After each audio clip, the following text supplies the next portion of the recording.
Have a really good think, because somebody you know could earn you a lot of money for very little effort. Think, who do you know that wants to buy a property in Spain? A colleague, a mate, someone in your family, a friend of a friend? If you know someone, go to welcome-estates.com and click the Refer a Friend link. If they buy, you'll pocket a nice chunky thank you from one of Spain's leading estate agents.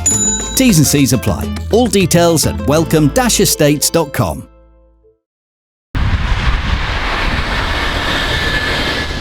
Money on that. Incorrect. We spend much more money now than we're ever spending on purses. But what's happened is Who? Because I didn't get some of that. no, I'm talking. Well, you did. I think you did. No, I didn't get You some only, of that. yeah, but you only boxed No, I didn't twice get some. on design. Yeah, but and every time we had box on the zone, it was a hit. Is what? It was a big blockbuster. Was it? Yeah. No, it wasn't. It was. It wasn't.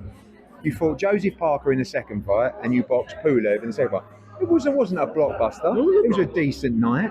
But I wouldn't say it knocked the socks off the numbers. We've done a lot bigger fights than that.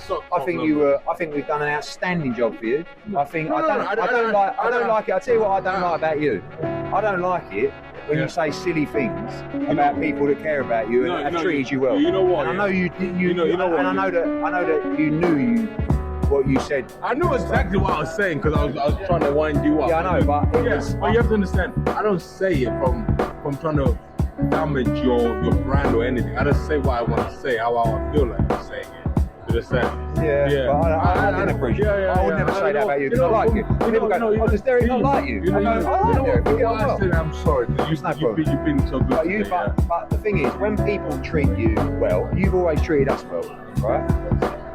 The one thing you always want when it's said and done is for the fighter to go, do you know what? Yeah, he was a bit of a wanker, he's a flash Harry, but he always done what he promised. And welcome back to the #1 podcast in the sport where, despite what people tell you, I do show up at the events and I do ask the questions. I just refuse to be the camera guy. I just don't believe grown men should be putting cameras in people's faces and asking questions. It's very effeminate to me. I don't buy into that, never have done, never will do. I don't know if anyone's seen the Joshua Fight Week performance. You've got a bunch of grown men pointing microphones at another man going, please, sir, please answer my question. And that's just not me, man. I'm a grown man. I've been independent since I was 18, so I can't be begging no one for anything. I've never done that in my life. And I stand on that. But you're not here to hear my rebuttals to the camera crew, as we're going to call them now. They do what they do, I do what I do. I wish them all the best. You just wouldn't find me pointing a camera in anyone's face asking those dead-ass questions, that's for damn sure.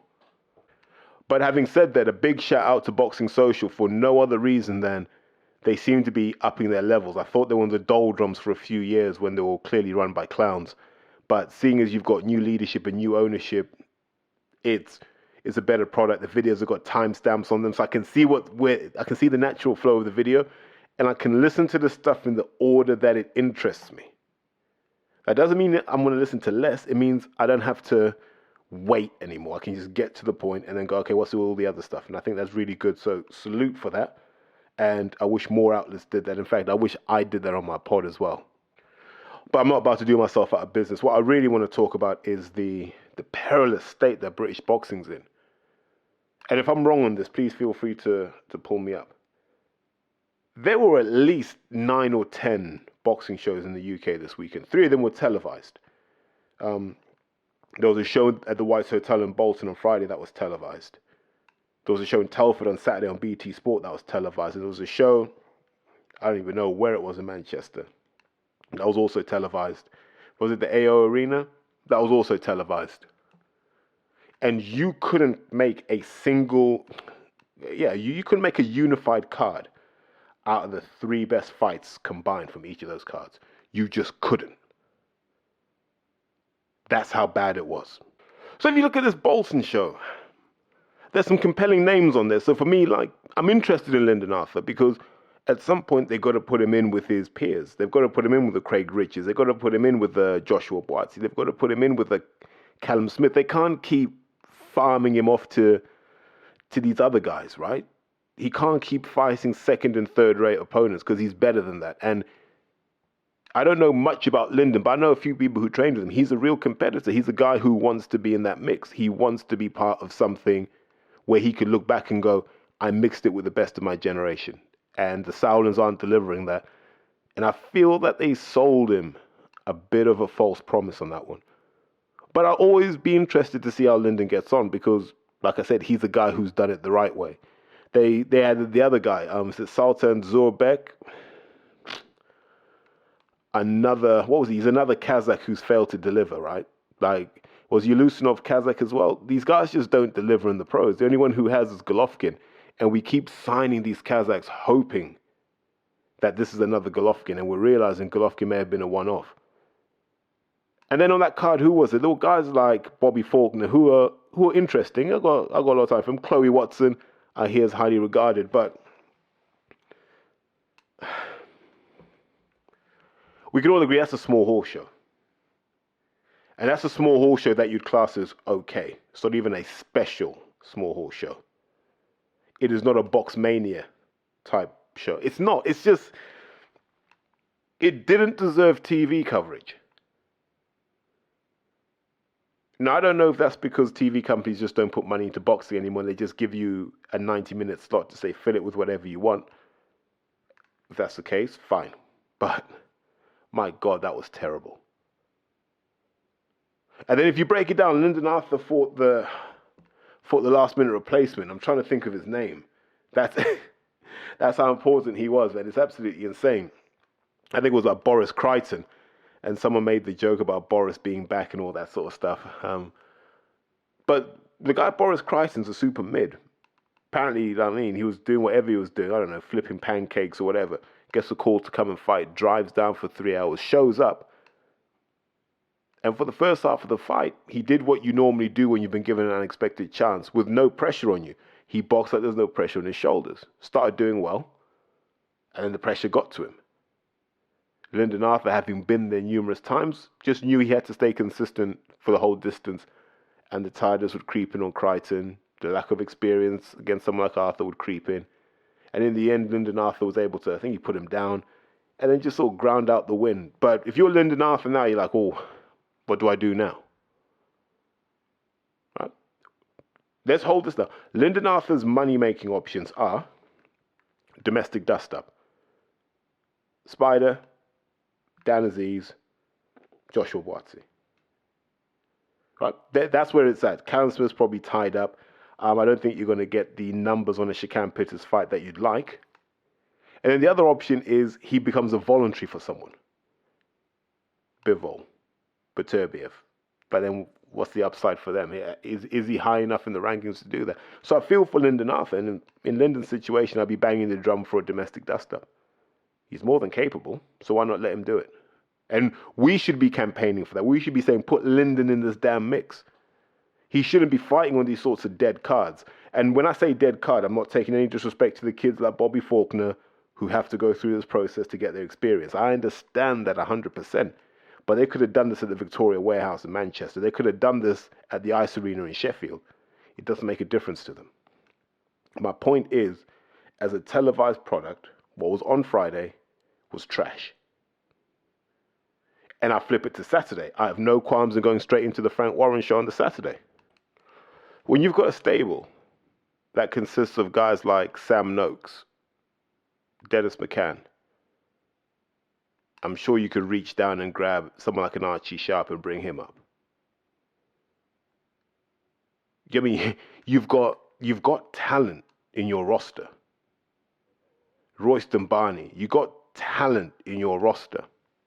Kids who are willing to fight, who want to fight. You got young Alois Jr. You've got all of these young guys on your roster. And despite that, you've managed to concoct a card this bad. I don't even know who you class as the headliner on this. Is it Andrew Kane? Because he's not a headliner. Is it Nathan Heaney? Because I'll say this now, on pure ability alone, Nathan Heaney doesn't headline a Goodwin card. On pure ability, Nathan Heaney doesn't headline a Hobson card. On pure ability, Nathan Heaney doesn't headline a Steve Bendel card in Bournemouth. On ability. This guy's got far because there's some people in Stoke, and I guess there's nothing to do in Stoke, right? When they talk about the decline of the high street, they use Stoke as an example. Stoke is a town city going backwards at a rate of knots. So I'm not saying that to disrespect it. It's what the numbers say. So maybe all they have is a Nathan Heaney. The days of Paul Pescasolido are done now. Like the days when they had a credible team that could push for promotion, that's all done. The days of Ryan Shawcross are done. This is what they've got now. And so they have a show in Telford. Now, I've been to Telford before. Shouts out David Niven. God, those were the days. I've been to Telford, been to Shifnal, been to all those sorts of mad places before. You don't have a show there. The hell are you having a show there for? It's ridiculous. And so they just fill it. And genuinely, like, and I exclude the prospects. I exclude the guys like Moses Itauma and Natty Ngwenya. Like I said, they've got to learn their trade somewhere. But those guys like Brad Stand and, I don't even, like I said, Nathan Heaney, Jason Cunningham, this guy's on here with 7 losses and Frank's still pushing this. Why? That wasn't even a card where you can go, well, you had to fill the time or something, because he could have pulled a better card. He could have literally said, do you know what, BT, just go and film the Goodwin card on Saturday.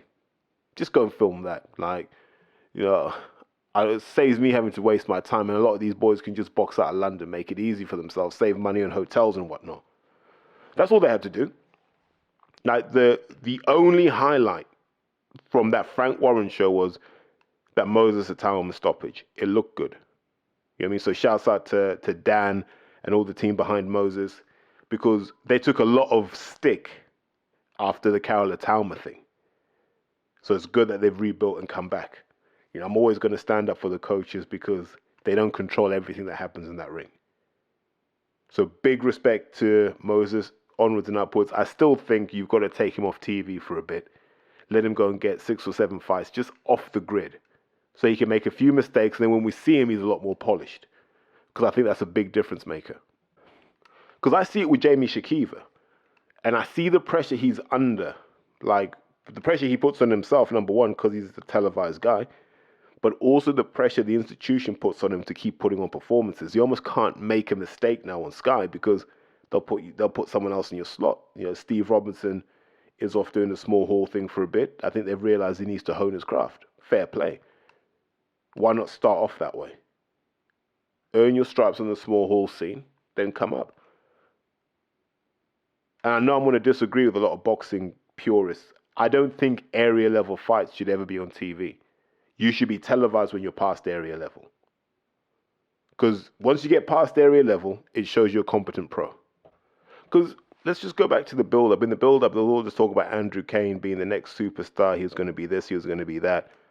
Of no real wins of note, of no real achievements, of no real trinkets. Just the fact that he had stopped a load of people. But if you're matched right, you should stop everyone. And then he came up against the Baluta, the Romanian kid, I think he is. And Baluta is like, mate, I came from real hardship. I came from a real struggle. You're going to see toughness tonight. And he showed toughness. People say Andrew Kane deserved to win. I wouldn't have been mad if either side had won. That's how I felt having watched that fight back. I think it puts a ceiling on Andrew Kane. I think Andrew Kane is one of those guys. He'll be another Lewis Ritson. Not a bad thing, but not what we were being sold. And that's going to be the theme of what we talk about now. We're sold stuff by people in the boxing media. I've been guilty of it. I'll be guilty of it again. We're sold stuff that doesn't match the reality of what our eyes see.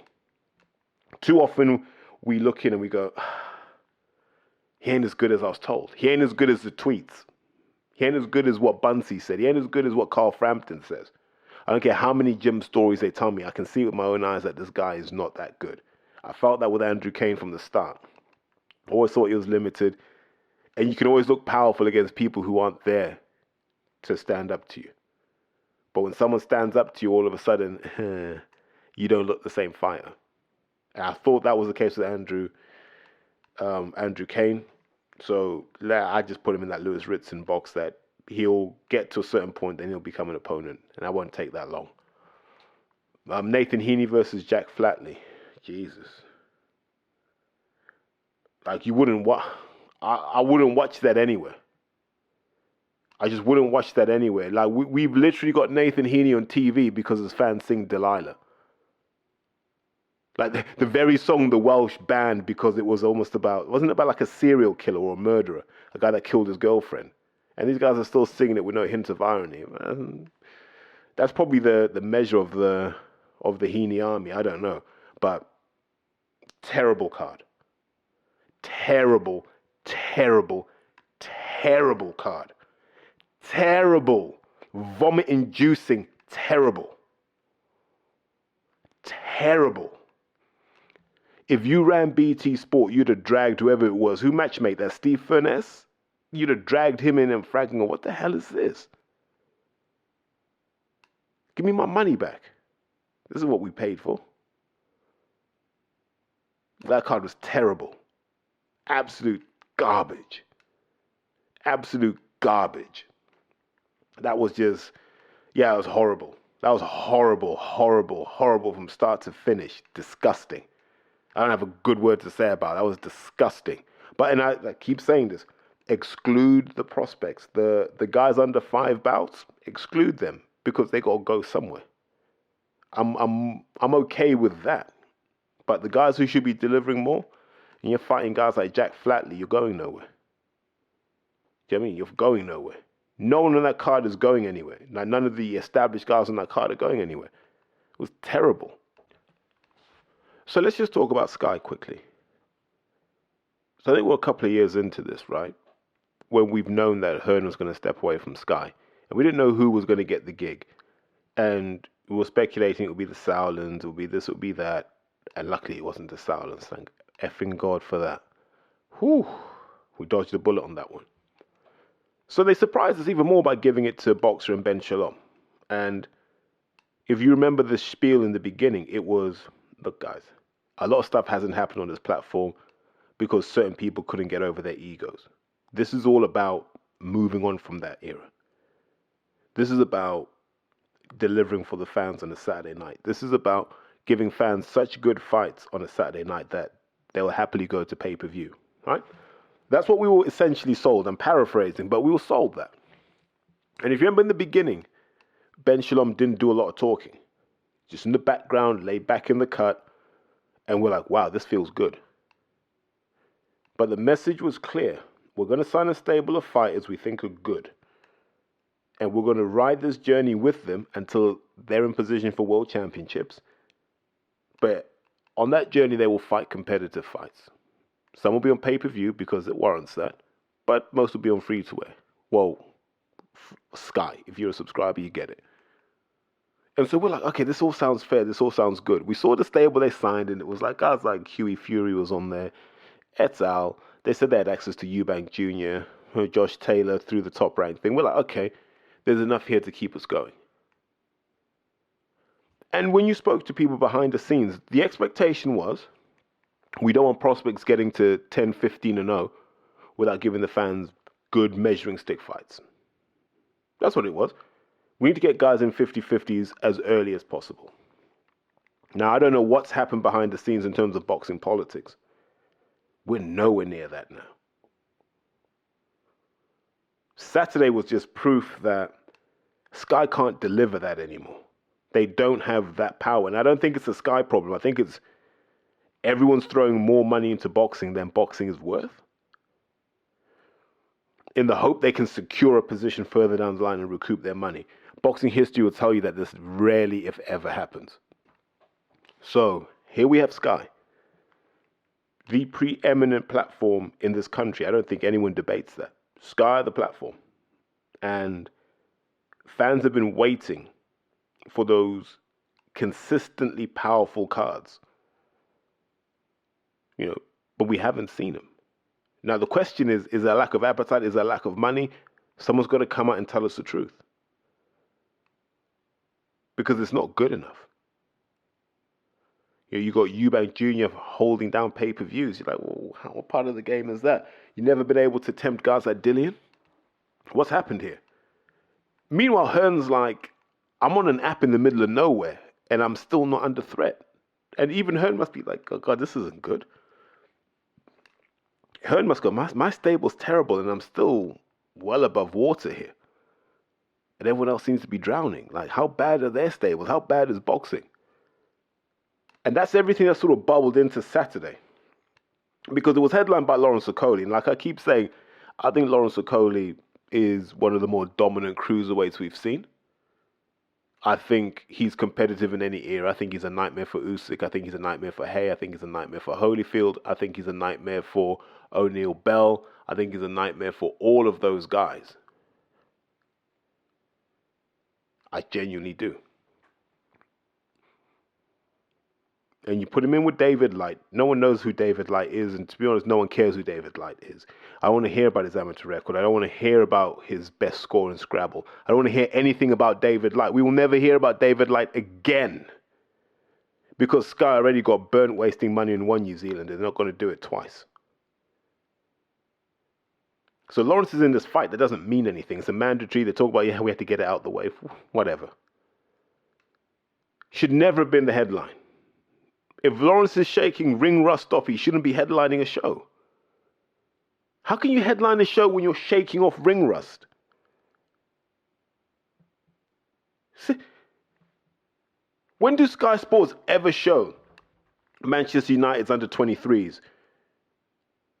Because, I don't know, I was going to say Donny van der Beek, but he's not even playing. Christian Eriksen is working his way back to fitness. We don't care. We're like, no, show us when he's ready for the first team.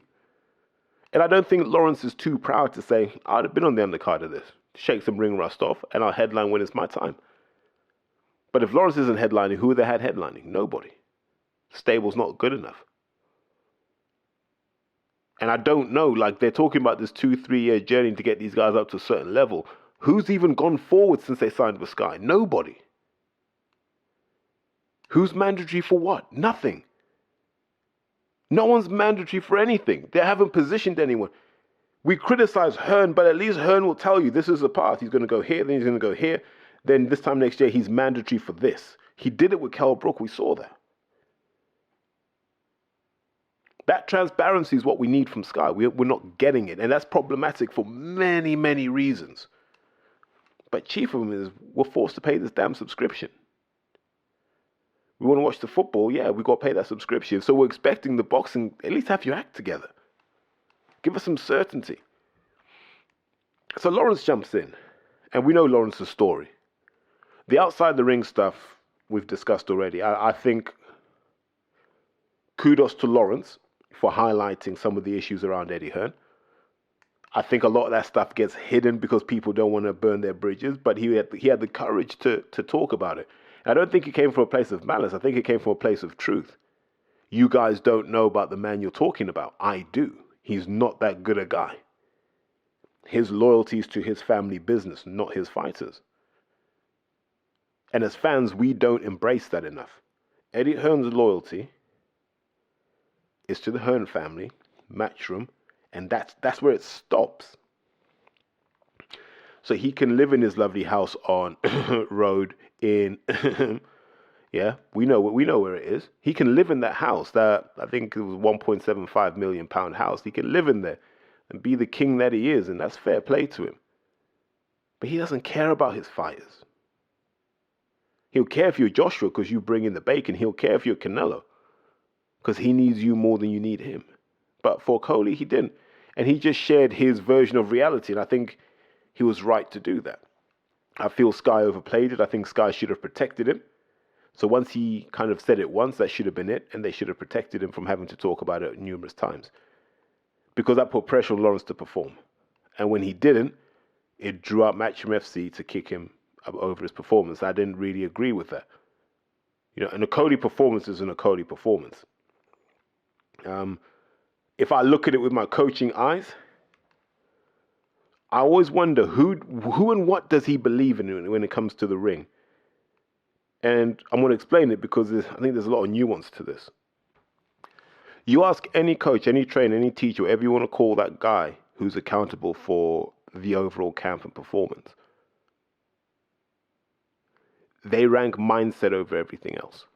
I will take a fighter who blindly believes in what I'm doing to the point where they'll just do it. Win, lose, or draw, they'll always do it. Because when we train people, the attitude is this. The only person who should beat you is someone who should walk into the Hall of Fame. That's how I look at it.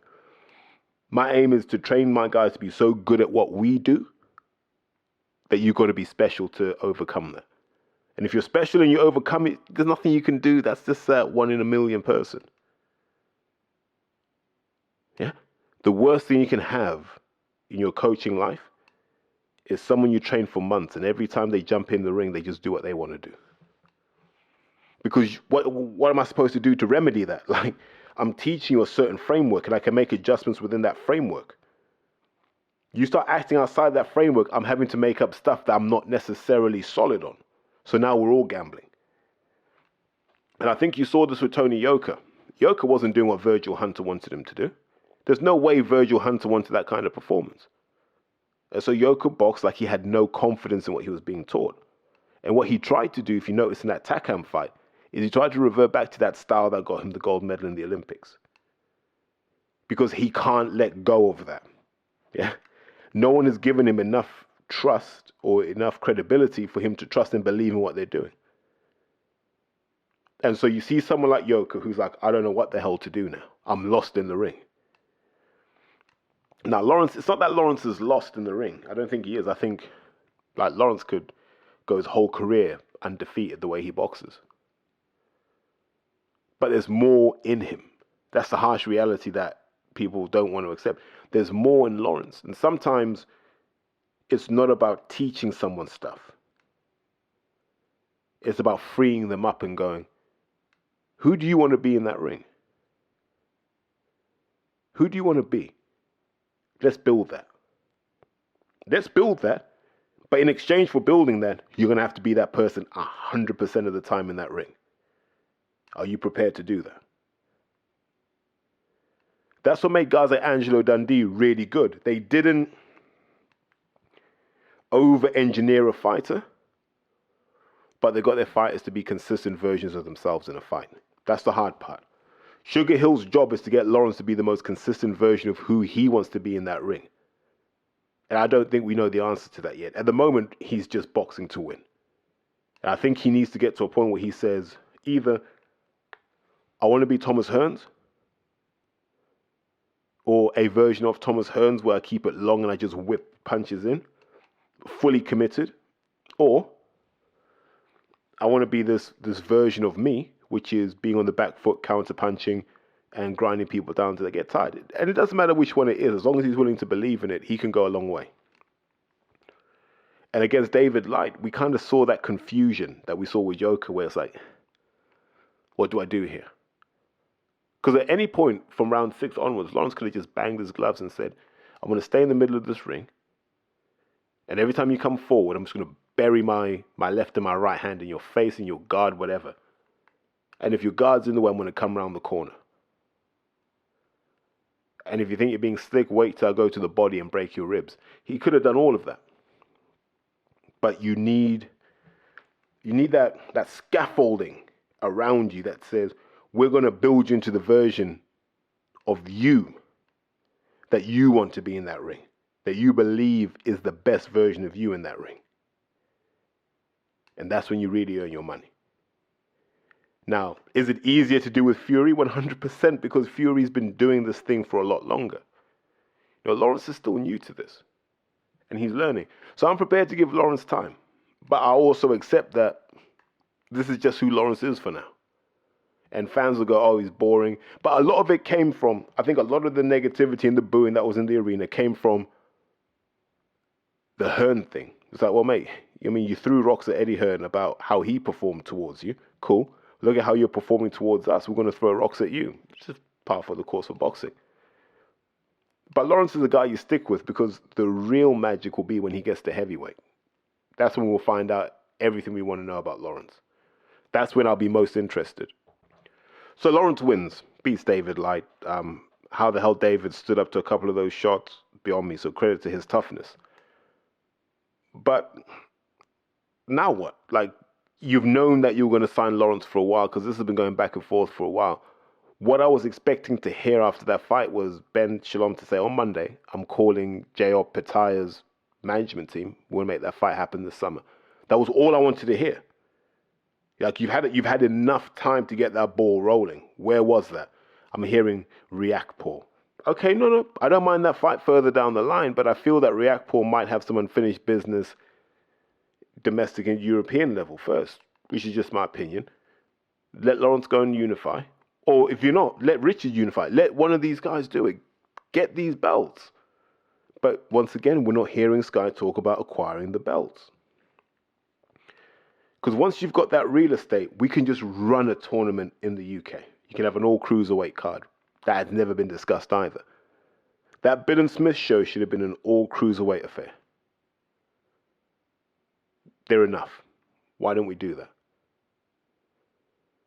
My theory is these stables are so thin, you just got to drag it out. It's like mixing tea leaves into your weed and selling it to university students.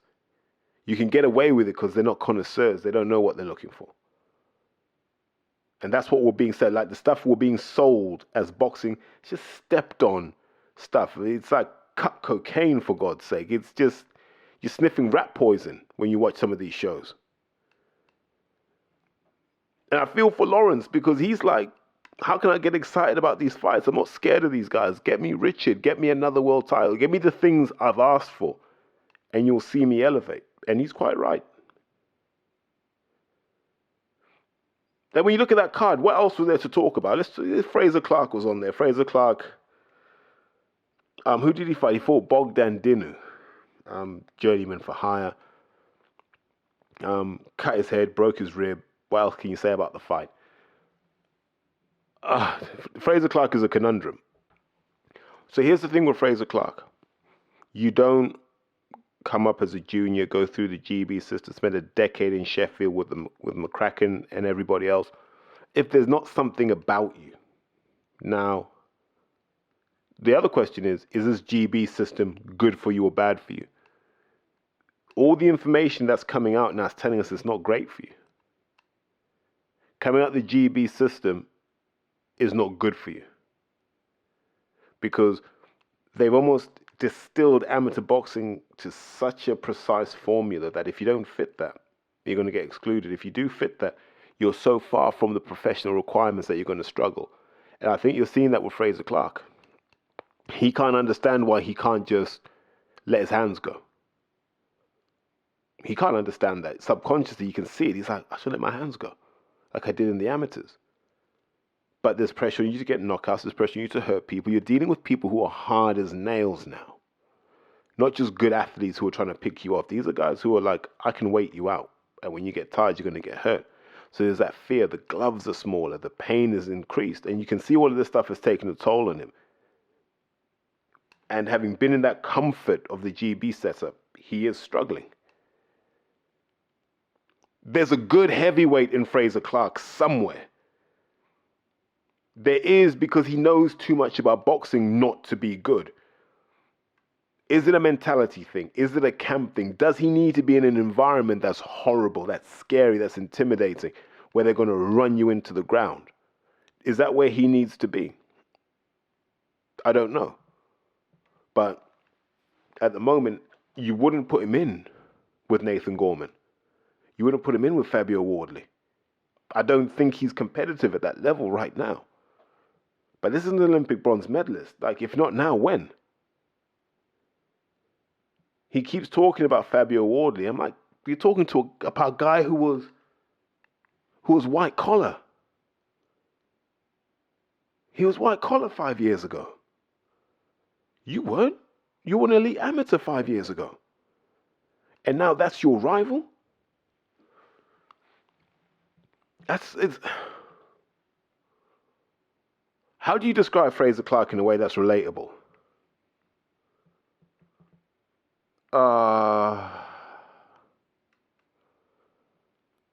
There's your answer, I guess. I'll give you an example. When I was young, I thought the E60, the BMW E60 M5 would have been like the greatest car ever made, right? saw all the reviews. Everything was, that's an incredible car. I knew a guy that got one. And I asked him, how is it? And he just said, mate, I hate this car. I'm like, but it's insanely fast. What was it, 507 brake? He's like, yeah, that's all amazing. But you get to 120 miles an hour and you hold it for long enough, this car will fall apart. And that's how I feel about Fraser Clarke. I feel there's all this good stuff in him in theory. But I just feel maybe we're not going to see the best of it. Maybe he can't get that rubber on the road the way that he should. And that's going to be the worry, because if we're not talking British title by the summer, not even like end of the year, by the summer, that's another year gone. So when does he fight for a world title? 39, 40? And I don't want to hear anyone tell me, oh, well, Joe Joyce did it. Joe didn't have mileage on him. Joe just hadn't had mileage. He came to the sport so late in life, he still hasn't got mileage on him. Fraser has. And Joe was a far more dominant amateur than Fraser was. Fraser was a guy that had to mix it. Joe could steamroller people. Because that counts when you're trying to work out who's got mileage and who hasn't. So when I see Fraser Clarke, I look at it from this perspective of there's something there. I don't know if he's in the environment to bring it out. And that's a question that he has to answer with his team. I was surprised he didn't go with someone like Clifton Mitchell, because that would have been good for him. He'd have understood how to move quickly as a heavyweight. But I don't know, lessons learned. But for me, you're putting these cards on it. This isn't TV quality programming at all. This is hogwash, isn't it? It's hogwash. So then the rest of the card is just strictly small haul or just prospects. You know, I like seeing Kara Sartingstall. I've got a lot of time for her, because I think if the brakes were truly taken off her, she'd be icing people. She's got that in her, man. She's a young woman who's come through a lot and found discipline in the army, found discipline through boxing, and then went on to become an Olympic bronze medalist. I just don't think this thing of we're going to keep her on ice for Paris 2024 is working. I think she's caught between styles, like a lot of these guys are. And they're still flattering to deceive. I'd like to see her sit down in a shots ball. I'd like to see Lauren Price sit down in a shots ball. But the GB guys aren't teaching that because they can't teach that. But I'm surprised McCracken can't, because that was his bread and butter for a long time. But I'll always give Kara Sartingstall a chance because I think she's good. It was good to see Sam Antwi boxing on the show, but you know what are they doing with Sam? How's he boxing in 6-rounders now? That feels a bit disrespectful. Yeah, there's Aaron McKenna guy. I think he's one of the McKenna brothers, isn't he? Like Irish dudes boxing out of America. And sorry, Ireland, I'm just not convinced you guys produce boxers that will make it at the top. Just my opinion, because it happens so rarely, and I can't understand that because your amateur system's so damn good. And so, yeah, there's a whole card. I think people are talking up Callum Simpson as a kid to watch out for. Not yet. I mean, we need to see him with someone that we recognize and we can sort of work out what he is from there. This felt a bit showcasey, which is fine, but you go down the card and you're like,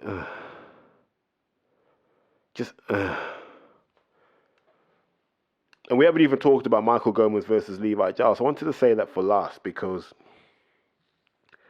we need to stop the fixation with the kids of former fighters as if that stuff just passes down the bloodline. We've seen with Eubank Jr., we've seen with Conor Benn, we've seen with Callum Campbell Hatton, and now we're seeing this with Michael Gomez Jr. They're not their dads. I don't think they've had to overcome the same stuff that their dads had to.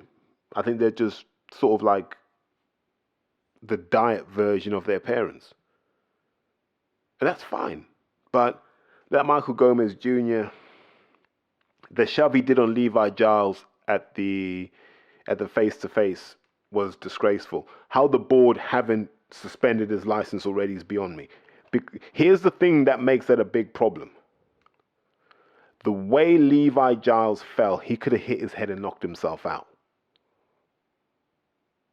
Yeah. That's the harsh reality of that. Was so reckless. Like, Ben Shalom should come out and say Michael Gomez Jr. doesn't fight on a boxer show again for 3 years because he's got to understand there are the minimum standards that are expected of people to be fighting on Sky. I thought that was utterly disgraceful. If it had just been like a little scuffle, little pointing, poking someone's chest, I get that. But it was premeditated. He walked up, went head first, and even before they've clashed heads properly, he just went with the push. What an absolutely embarrassing performance. And nothing. We don't hear anything from the powers that be about a sanction.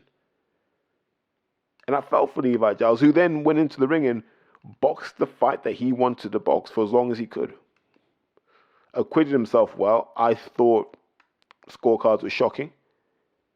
Like, that's the second Sky show in a row I've seen with shocking scorelines. And I'm like, yeah, there's a problem with judging now.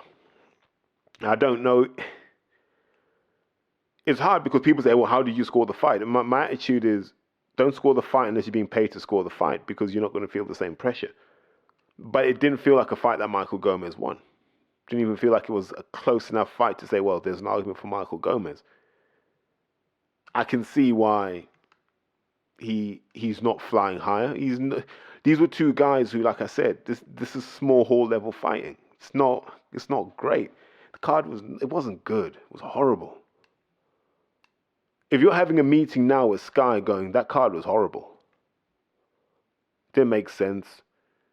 And I'm not going to be a guy, I don't know if it was Al Siesta who did the matchmaking here, so I don't want to give Al a kicking because he's got to feel his way in. But if the ethos of Boxer was we're going to have young guys in competitive fights early, I get that. They're doing it with Adam Azim, and I'm on board with that 100%. Everyone should be going through that. Fraser Clarke should be fighting people. They should be talking about Fraser versus Dave Allen. Why is that not being mentioned? Let Fraser fight Dave Allen. If I was in Fraser's shoes, I would have said, give me Lucas Brown. Give me Jarrell Miller. But I think if you ask Fraser honestly, he'll tell you he's not ready for that. I'm like, well, when the hell are you ready? What are you ready for? Send him to the same place you send Steve Robinson if he's not ready. There are plenty more heavyweights who are willing to step into that and go, right, I'll fight anyone, anytime, win, lose, or draw. But yeah, I think there are problems at Sky if this is what we've got to look forward to. And I see they've got dates out there, Bill and Smith's boxing on, I think, May 27th. That's all well and good. Who's he fighting? You don't know yet. So you want me to book a hotel to go and watch this fight in May? I'm like, well, who's he fighting? And I tell you what, they don't know, because they've got to wait to see how many tickets are shifted to work out what they can afford. Crazy. Absolutely crazy. That this is how flat boxing is at the moment. This is how backwards it is. But what can you do? Honestly, what can you do now? We're stuck with this. It can't get any better. Like, I think those 3 shows are so bad, I would understand anyone who said I may as well just get DAZN and just do a deal with the devil. So there was a Goodwin show on Saturday as well. And to be fair, a lot of those fights could have easily been on any of these televised shows and not been out of place. Maybe even elevated the card in some ways. Our main event was Linus Udofia versus Robbie Chapman, which I don't even know what weight that was made at, but Linus is a middleweight, and Robbie, to be honest, is quite happy to float around at light heavyweight. So I don't know if they made it just under 168. I know Robbie trains because I see Robbie about once a week. Same fitness gym. So I see Robbie about once a week. And he's always sharp. He's got a couple of guys that he's training as well. So I know he's always going to be in shape because he's working every week. But I'm a massive Linus Udofia fan. Forget the boxing for a minute. Just forget boxing.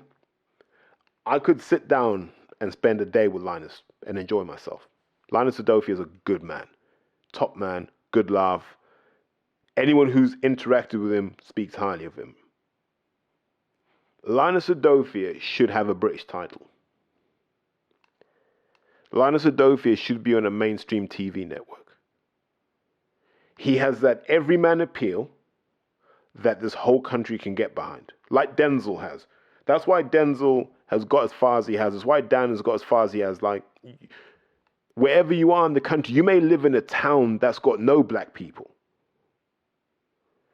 But you'll see Dan and go, do you know what, man? I could imagine having a beer with Dan. I could imagine having a beer with Denzel. Could I imagine a beer with Linus? And on the scale of most likely to want to have a beer, I put Linus at the top there. I think there's something about not being from London that makes you relatable to more of the country. And Linus being from Luton, I think that helps. He's got that everyman appeal that I think is marketable. So I asked the question, what's gone wrong? Because guys like Zach Chelly have just moved on. Been and gone. Denzel. There was a time back in the day where you'd have said Linus was ahead of Denzel. Denzel's gone. Hamza Shiraz has arrived and gone.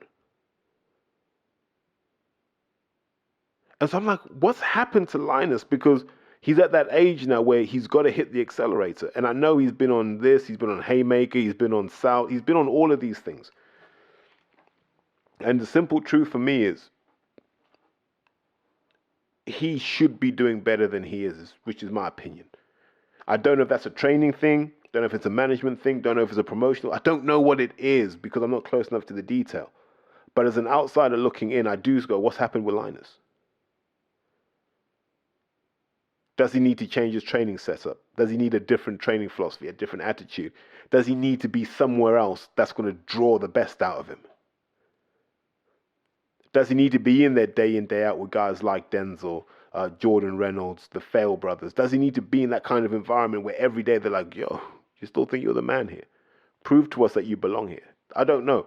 I want to see him thrive, though. I do want to see him fight for a British this year. That's what I want to see. I don't care who it's against. I want to see him fight for a British because I think he's that much of a potential star that he should. He shouldn't be going 59-55 with Robbie Chapman. And I'm not even saying that to be disrespectful to Robbie. I love Robbie. That should be a clinic from Linus. So what's happening? I don't know. I'm not going to go too far on that. I'm sure, there are answers to that. I might ask a question on Ring Talk, but I want to see Linus fulfill his potential. It's vast, man. The guy can pretty much do it all. And I think sometimes it's just change your environment, change your outcomes. What else happened on that Goodwin card? Quite a touching moment, actually, on the Goodwin card, where lad called Rob Parry fights a guy called Timon Duglin on the card. Nondescript fight, doesn't mean much to anyone. But in Rob Parry's corner was my school friend, Alec McDonald. As I'm following this journey on Facebook, because me and Alec are mates like that. As I see him at York Hall, I'm like, what's he doing at the Goodwin show? So he tells me that Rob Parry was his old army mate. And so he came and did the corner, because they're mates. I was like, wow, what a great moment. And then I paused and I reflected and I went to school with Alec McDonald. And at school, our sports of interest, paradoxically, was swimming and rugby. So Alec was like a proper swimmer. If he had been 3 or 4 inches taller, he would have probably swum in the Olympics. I've never seen someone. All the time I knew him, he'd get up in the morning and do his swimming training when he didn't even have to. Always in shape. Alec was one of those guys when we were kids. He was, he has the same DNA that Jay Cutler has. I'm sure of it. Because I've never seen him overweight, never seen him fat, never seen him out of shape. So me and Alec, he was a swimmer. I was a rugby guy. We were mates. We've been mates ever since, never fallen out.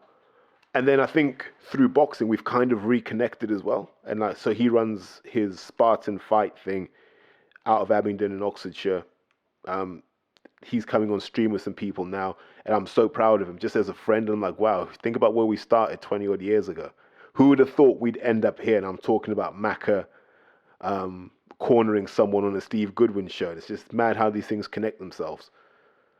But yeah, man, that's one of those moments I quite enjoyed, in the back of my mind. I was like, wow, how far have we come? What I'm going to do is I'm going to park here for this very important reason.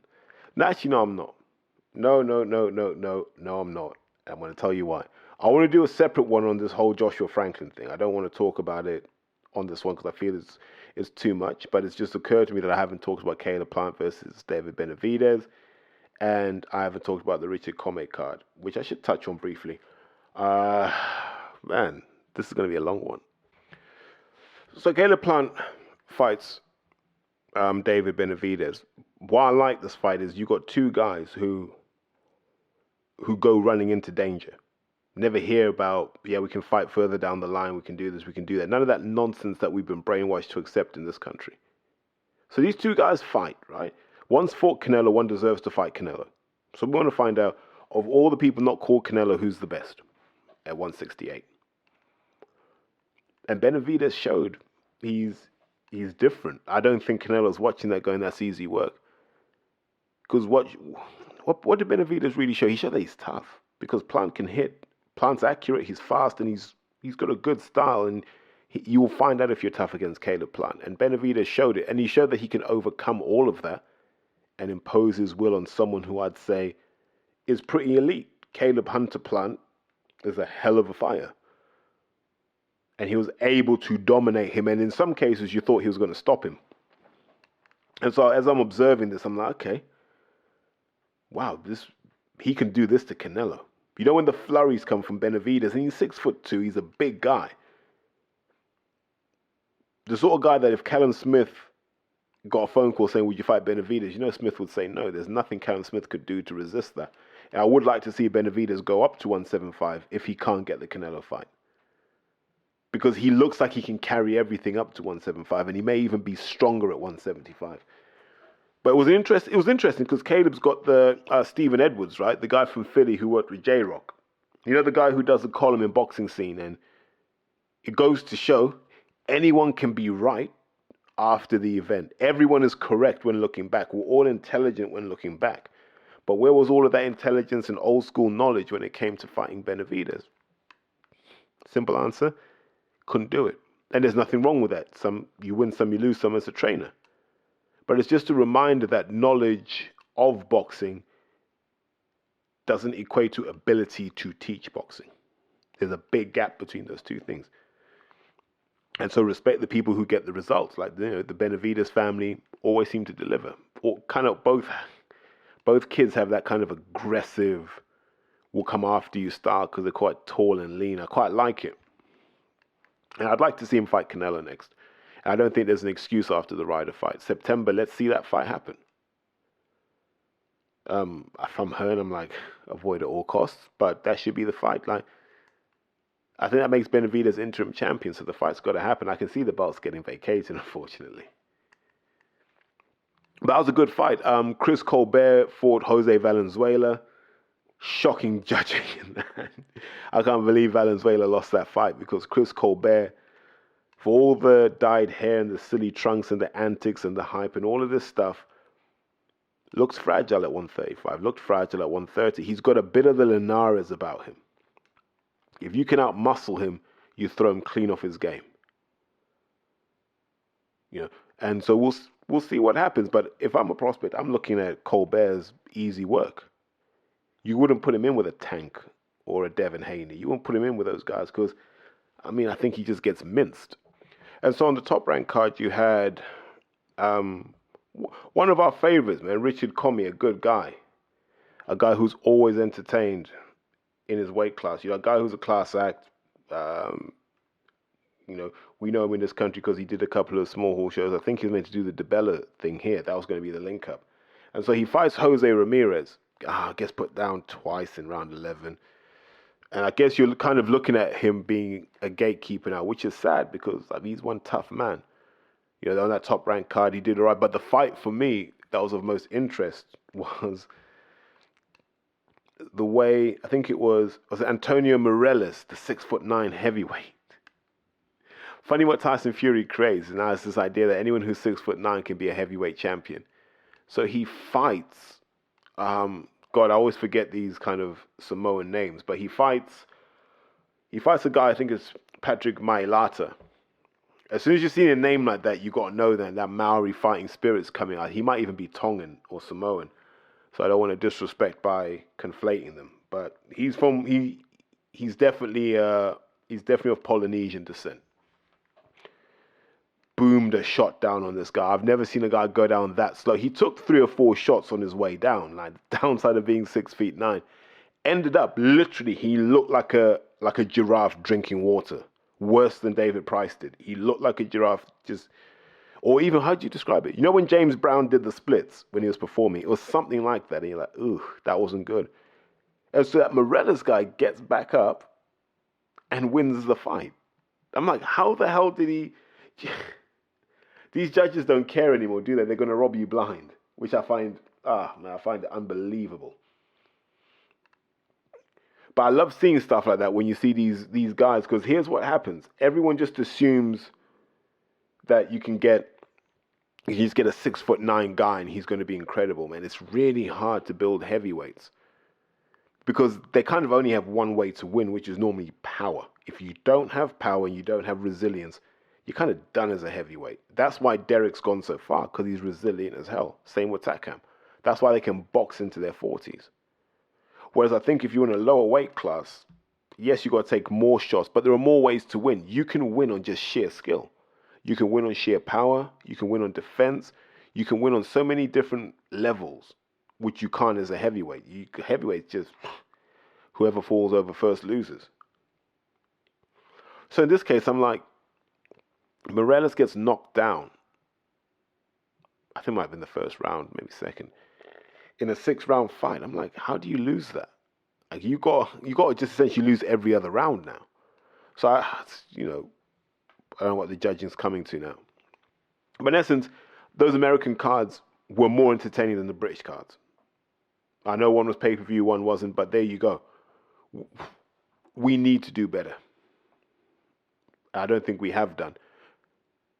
And I think, let me draw a line there because I'm absolutely cooked. This fasting thing gets to you after a while. But the point I want to make is, and I started this with the beginning, we had 3 cards on TV and about 9 others around the country.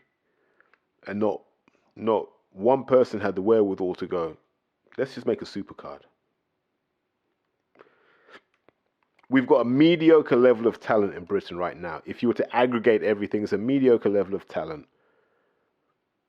And it's spread too thin. This is how you kill a sport.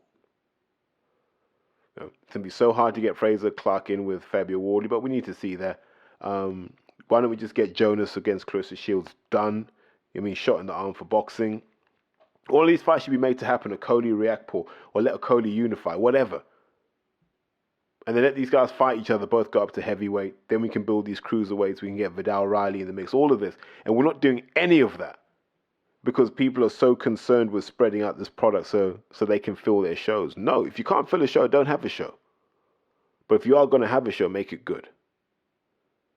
Let me tap out. Like I said, there'll be a Joshua one following, but I just felt, if I wanted to go into depth on that, we'd be here for another hour. So let me stop now and say the Joshua one will come. And I think as Media Week moves on, we'll get more and more details anyway, so we can work off that. All right, you guys take care.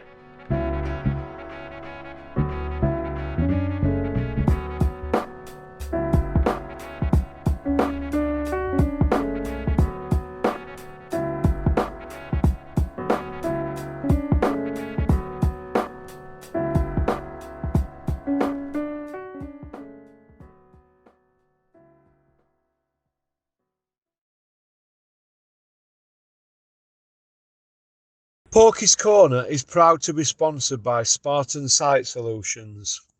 They are specialists in civil engineering and demolition contracts for the construction industry. Interested parties should visit their website or contact Porky's Corner for a referral at porkycorner@mail.com.